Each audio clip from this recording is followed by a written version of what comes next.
अगस्त 2014 में इराक के सिंजर क्षेत्र पर हुए भयानक अत्याचारों को आज 11 साल से अधिक का समय बीत चुका है। वो अगस्त जब एक पूरे समुदाय पर कहर टूट पड़ा दोस्तों। हजारों निर्दोष लोगों की हत्या कर दी गई, महिलाओं और मासूम बच्चियों को अपहरण कर यौन उत्पीड़न किया गया और लाखों लोगों को अपनी ही धरती छोड़ने पर मजबूर होना पड़ा। ये सुनियोजित नरसंहार था जिसे दुनिया ने दर्ज किया, जिसे अंतर्राष्ट्रीय संस्थाओं ने स्वीकार किया, लेकिन जिसका न्याय आज भी अधूरा है।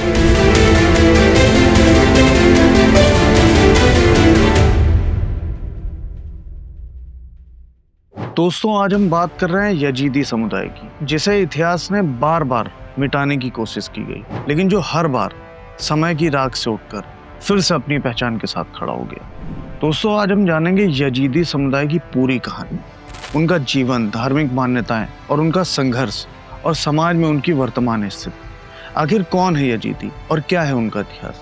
दोस्तों, यजीदी कोई आधुनिक हालिया या हाल के दशकों में उभरी हुई पहचान नहीं है। वे पश्चिम एशिया की उन सबसे प्राचीन जीवित धार्मिक परंपराओं में से एक है दोस्तों, जिनकी जड़ें इतिहास के उन अध्यायों तक जाती है जहां लिखित दस्तावेजों से पहले स्मृति, परंपरा और आस्था ही इतिहास को आगे बढ़ाया करती थी। आज दोस्तों, यजीदियों का मुख्य निवास क्षेत्र उत्तर पश्चिम इराक का सिंजर पर्वतीय इलाका है, एक ऐसा भूभाग जहां पहाड़, रेगिस्तान और अंतर्राष्ट्रीय सीमाएं एक साथ मौजूद हैं। यही पहाड़ कभी उनकी ढाल बने तो कभी वही पहाड़ उनके लिए कैद बन गए। यही भूगोल उनकी सुरक्षा भी बना और वही भूगोल सदियों तक उनकी सजा भी। दोस्तों, यजीदी जातीय रूप से स्वयं को कुर्दिश समाज से जोड़ते हैं, लेकिन धार्मिक रूप से वे न मुस्लिम हैं, न ईसाई, न यहूदी।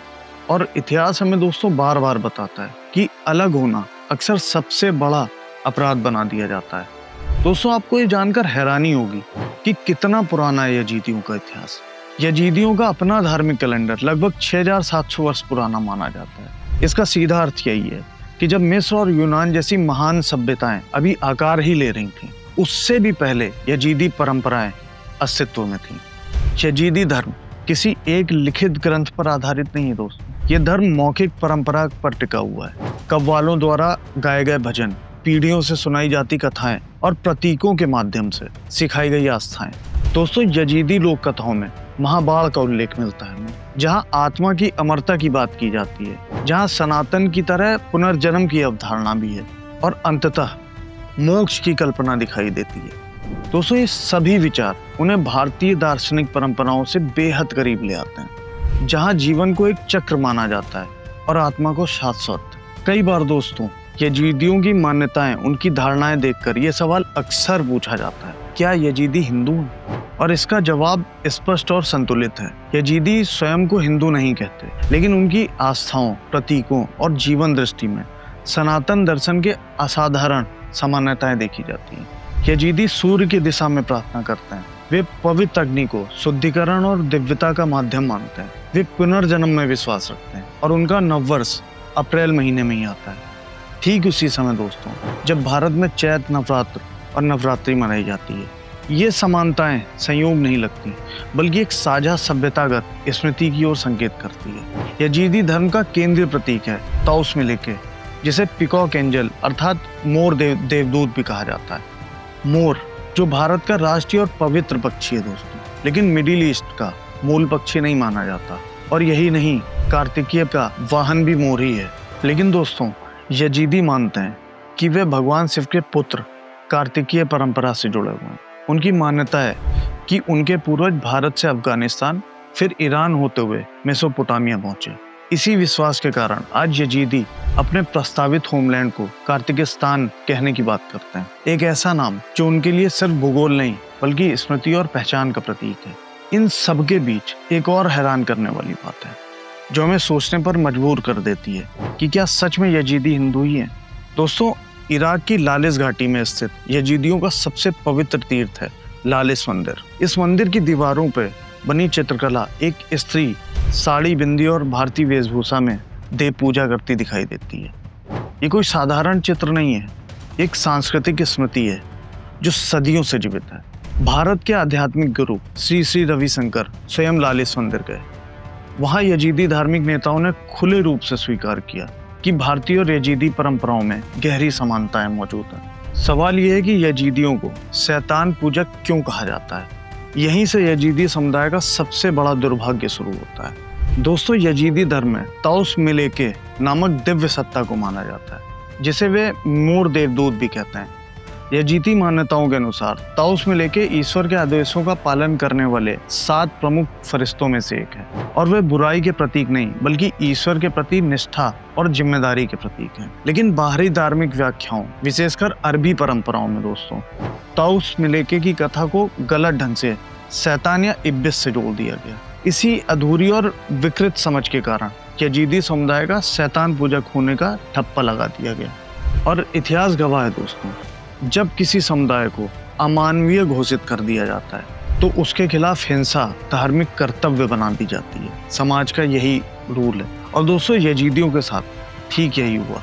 इतिहास के पन्नों को पलटें तो यजीदी समुदाय की कहानी केवल आस्था की नहीं बल्कि लगातार झेले गए विनाश की कहानी बनकर सामने आती है। ऐतिहासिक दस्तावेजों और सामुदायिक अभिलेखों के अनुसार यजीदी समुदाय कम से कम 72 बार सामूहिक नरसंहार का शिकार हुआ।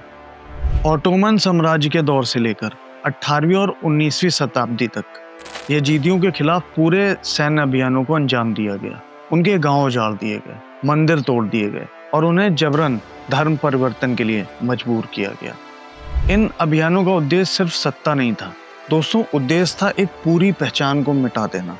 लेकिन इतिहास ने बार बार देखा, सब कुछ खोने के बावजूद यजीदी हर बार बचे, डरे, टूटे, विस्थापित हुए, लेकिन समाप्त नहीं हुए। फिर आता है 2014, जब इतिहास ने सबसे भयानक मोड़ लिया। सदियों की यातनाओं के बाद भी 2014 वो साल बना जब यजीदी इतिहास का सबसे अंधकार में अध्याय लिखा गया। 2014 में दोस्तों, ISIS ने खुलेआम ऐलान किया, या तो इस्लाम स्वीकार करो या तुम्हें जीने का अधिकार ही नहीं है। अगस्त 2014 में ISIS ने यजीदियों की पारंपरिक और ऐतिहासिक घर सिंजर पर हमला कर दिया। इसके बाद जो हुआ वो केवल हिंसा नहीं थी बल्कि वो नरसंहार था, उसका एक संगठित मॉडल। हजारों यजीदी पुरुषों को एक साथ लाइन में खड़ा करके मार दिया गया। सोचिए कितना दुखद है दोस्तों। 6000 से अधिक महिलाओं और बच्चियों को अगवा कर यौन गुलामी में धकेल दिया गया। बच्चों को उनके परिवारों से अलग कर जबरदस्ती धर्म परिवर्तन कराया गया और आतंकी प्रशिक्षण शिविरों में भेजा गया। संयुक्त राष्ट्र ने दोस्तों इस त्रासदी को औपचारिक रूप से 21वीं सदी का नरसंहार घोषित किया। इसी नरसंहार की आग से एक और आवाज उठी जो आज पूरी दुनिया में गूंजती है। नादिया मुराद, एक यजीदी युवती जो ISIS की यौन गुलामी से बच निकली और जिन्होंने अपनी पीड़ा को खामोशी नहीं बल्कि एक संघर्ष में बदला। नादिया मुराद आज यजीदियों की सामूहिक स्मृति और न्याय की मांग का चेहरा है।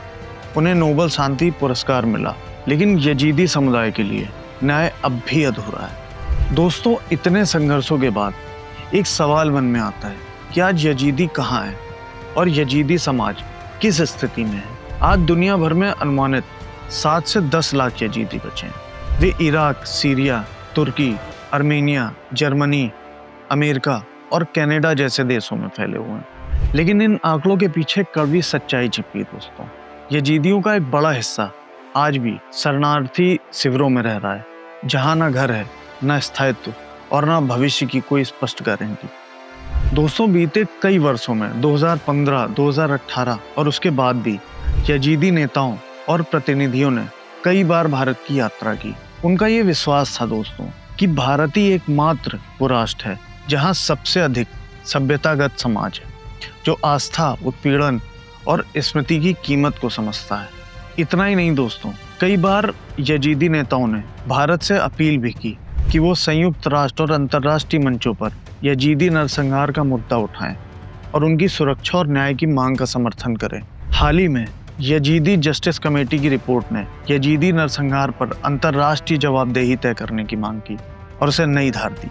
ये रिपोर्ट स्पष्ट तौर पर बताती है दोस्तों कि मामला अब केवल इतिहास का विषय नहीं रहा, बल्कि मानवाधिकार, अंतर्राष्ट्रीय कानून और वैश्विक नैतिक जिम्मेदारी का विषय बन चुका है। सोचिए दोस्तों, किस प्रकार एक सभ्यता को बार बार मिटाने की कोशिश की गई, लेकिन आज भी वो सभ्यता इतिहास के सामने खड़ी होकर कहती है, नरसंहार आस्था को तोड़ सकता है लेकिन पहचान को नहीं। फिर मिलेंगे दोस्तों किसी ऐसे ही टॉपिक के साथ। वीडियो पसंद आया हो तो कमेंट कर जरूर बताएं। चैनल को लाइक, शेयर और सब्सक्राइब करना ना भूलें। बेल आइकन को ज़रूर दबाएं ताकि हमारी ऐसे ही वीडियो कंटेंट आप तक आती रहें। तब तक के लिए धन्यवाद।